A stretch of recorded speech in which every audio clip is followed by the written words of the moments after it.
Reka ntugire mbasuhuze kandi mbifuriza ibihe byiza mwese abakomeza kubana natwe arufatwa by'umwihariko abantu bakunda gutembera hirya no hino mu gihugu, abantu bakunda kujya kuruhuka, abantu babifuza kumenya ahantu heza nyaburanga, abantu babifuza kumenya ibyiza biri mu Rwanda. Mwese reka mbahe ikaze, hari mwe bamaze iminsi mutabona na video ijyanye n'ibyo dukora. Kano kanya rero nifuje ko nababwira kuri gahunda wenda turi gutegura mu minsi iri imbere kugira ngo turusheho guhana amakuru kandi nawe utazabasha gucikanwa n'ayo mahirwe. Hari igihe uba wifuza gutembera, wifuza kugera ahantu utazi mu gihugu, cyane ko benshi mwagiye mubikurikirana mu byegeranyo nagiye nkora by'uturere bijyanye n'amasite touristique ari mu gihugu. Yego wenda sinavuga ko igihugu cyose nakigezemo, ariko ahenshi narahageze mu turere dutandukanye ngaragaza ibyegeranyo ndetse n'ibyiza bigiye biranga igihugu cyacu cy'u Rwanda, yaba hatunganyijwe cyangwa hataratunganywa, cyangwa ku bantu bifuza no gushora imari hirya no hino. Uryara umuntu ufite amafaranga ariko avuga ngo amafaranga yanjye ko nshaka kujya mu by'ubukerarugendo, ese nihe nashora imari? Aho rero nagiye mpagaragaza mu turere twinshi dutandukanye. Nujya kuri ino channel mu biganiro byabanje uragenda uhasangaho, ku buryo nawe ushobora kumbaza n'amakuru cyangwa ukabaza n'akarere amakuru, kuko ni ibintu nagiye nkora bizwi n'uturere babizi yuko ndi muri utwo turere. Ariyo mpamvu nashimye yuko aho hantu twajya tugeraho tukahasura, tukamenya ngo ni ibiki byiza bihari. Ese umuntu ushaka kumenya amateka y'ahantu runaka, ese yahagera gute? Benshi mwagiye muhabona ku ijuru rya Kamonyi, mwagiye muhabona bita ku rugezi rwa Nyamvari muri Gicumbi, aho caca narwaniye n'urupfu, ahantu henshi cyane, yaba muri za Rutsiro, muri Burera, muri Musanze, hose ngira mwagiye mubona yuko nagiye mpagera. So ni igihe cyiza rero cyo kugira ngo noneho reka twe kujya dusoma amateka mu bitabo gusa, ahubwo tugere no kuri terrain, aho ngaho ibintu byabereye, amateka twumva twagiye twiga mu bitabo turi muri primaire, turi hehe, ni gute twahagera tukamenya aho hantu byari bimeze gute, tugora n'abasaza bari aho ngaho tukaganira kuri ibyo by'amateka. Niyo mpamvu rero arufatwa twateguye kujya dutegura trip zo hirya no hino, yaba trip zijyashingiye ku mateka, yaba trip zijyanye n'iyobokamana, yaba trip zijyanye no kwishimisha, yaba trip za business. Buri angle yose tugomba kugerayo kugira ngo buri wese yumve ko yisangamo, yumve niba utashimiye trip yo kwishimisha ya fani, urashimishwa na trip ya business. Niba business trip itakunejeje, uranezezwa n'iyobokamana. Tugiye ku mahantu hari amasite religieuse, hanyuma tumenye ngo byagenze gute, niba twagiye Kibeho amateka yaho nayahe, niba twagiye ku musozi Kanyarira abantu bakunze kujya gusengeraho amateka yaho nayahe, ese abantu koko barasubizwa bagiye kuhasengera, kuki abantu bizerera kuhajya ko rwo n'ibisubizo, ibintu nk'ibyo ngibyo. So ni muri urwego rero arufatwa ihari, nanjye nkaba mpari. Benshi muranzi bijyanye n'ubukerarugendo, wenda hari ibikorwa byinshi turimo dutegura mu minsi iri imbere, tuzabatangariza cyangwa tuzashyira ku mugaragaro kugira ngo ibijyanye n'ubukerarugendo mu Rwanda birushaho kugenda bimenyekana. Birazwi of course, ariko hakeneye n'imbaraga zacu. Ampisi nk'umunyamakuru ngiye wa tourism, kuko niyo area ndimo, nize mbaraga twe twashye turi kuvuga ngo visit Rwanda, abantu basura u Rwanda. Ese barahasura? Twebwe se ubwacu turahabageza tutahazi? Twese turagira imbaraga zo gushishikariza abanyamahanga u Rwanda rwiza, tubabwira u Rwanda rwiza twe tutararugenda. Ni byiza natwe ko tubanza tukanahagera, tukanahakunda, none tukabibwira umuntu natwe ubwacu dufite amakuru ahagije, cyangwa kuko hatunejeje cyangwa uko twakunda. So niyo ntego yanjye, niyo ntego ya Rufatwa n'abakunzi ba Rufatwa, abo tubana muri groupe, abo duhura umunsi ku munsi, abo dutemberana hirya no hino. Niyo ntego, nta kindi kiba kigamije no kugira ngo tumenye u Rwanda, twishime, tunaruhuke mu mutwe, tumenye ibyiza bitatse iwacu. Twe tujya tubisoma mu bitabo gusa cyangwa tubira ku mateleviziyo, ahubwo natwe tuhagere live, hanyuma twishimira ibyiza by'igihugu cyacu. So niyo mpamvu rero dufite trip turi gutegura tariki 18 kugera tariki 20 z'uku kwezi kwa munani. Ni trip tuzahaguruka muri Kigali saa 9 z'amanywa, tugenda twerekera iburengerazuba i Rubavu, mu karere ka Rubavu, hariya mu mujyi Gisenyi. Ariko muri uko kugenda tuzajya tunyura ahantu henshi cyane.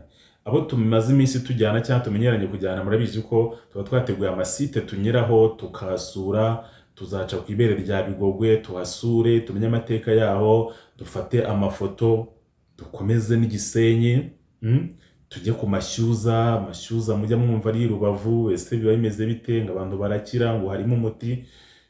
Ibyo naho tuhasure tumenye ibyaho, tuzamuka umusozi hamwe uhagarara hejuru ukabona Uganda, ukabona mujyi hari Goma, ukabona Gisenyi. Wibaze mbese kubera iki bavuga yuko umujyi wa Goma n'uwa Gisenyi ari twin cities? Kuki bavuga ko ari imijyi y'impanga? Ukeneye guhagarara ahantu ukamenya ngo impamvu ni iyi ngiyi none babivuga. Aho naho tujyeyo, tujye kuri bonfire nijoro, twicare tuganire, twiga amateka, dusabane, dusangire, ku buryo ari ibintu biba binejeje. Tujye ku mucanga, abantu bishimira amazi, hara ku Kivu, Gisenyi, abantu batwara ubwato, abantu batembere, abantu bahure n'inshuti nshyashya. Mu magambo make muri Arufatuwa navuga ngo ni ahantu hungukira ibintu byinshi cyane, uretse ubumenyi, uretse gusura ahantu nk'aho ngaho nyaburanga, uhura n'inshuti yaba mu Rwanda, abanyamahanga, mbese ukishimira urwo rugendo wakoze. Ntabwo uri gutanga amafaranga 52 uri umuntu umwe, amajoro 2, kagenda kuwa gatanu garuka ku cyumweru, byose Arufatuwa igufite mu biganza. Ntabwo ari amafaranga menshi, kuko niyo wagenda wenyine wayarenza, kandi ntushobora kubasha gusura nk'ahantu tuzasura, ntushobora kugira ibyishimo nk'ibyo wagira uri kumwe natwe. Niyo mpamvu rero nkubwira ndi wowe uyandikishe, nimero yanjye ibiri ku kiganiro ndayishyiraho 0788 25 0305, unyandikire tugushyira no muri groupe yacu ku bantu bakunda ibyiza by'u Rwanda. Abantu si uko n'abatariho batabikunda, ahubwo utaragira amahirwe yo kumenya ko hari abantu nk'abo basha kugufasha muri iyo serivisi. Niba ugira amahirwe yo kubimenya rero mbwira.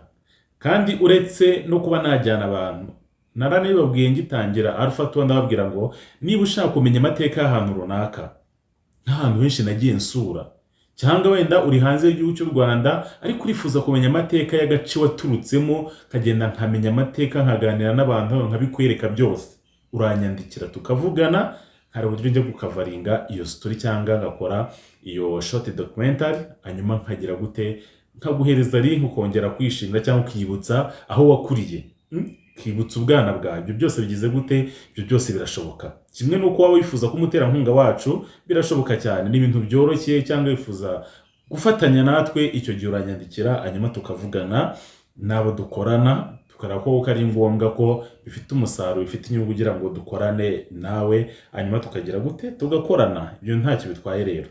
Numva rero atari intego mbi, ahubwo ni intego nziza, kuko rimwe na rimwe usanga twikingiraniye ahantu, turi muri ofisi, turi mu kazi, direndi wa dimanche, nta mwanya tugira wo kuruhuka, nta mwanya tugira wo refreshinga mind, nta mwanya tugira wo kwitekerezaho.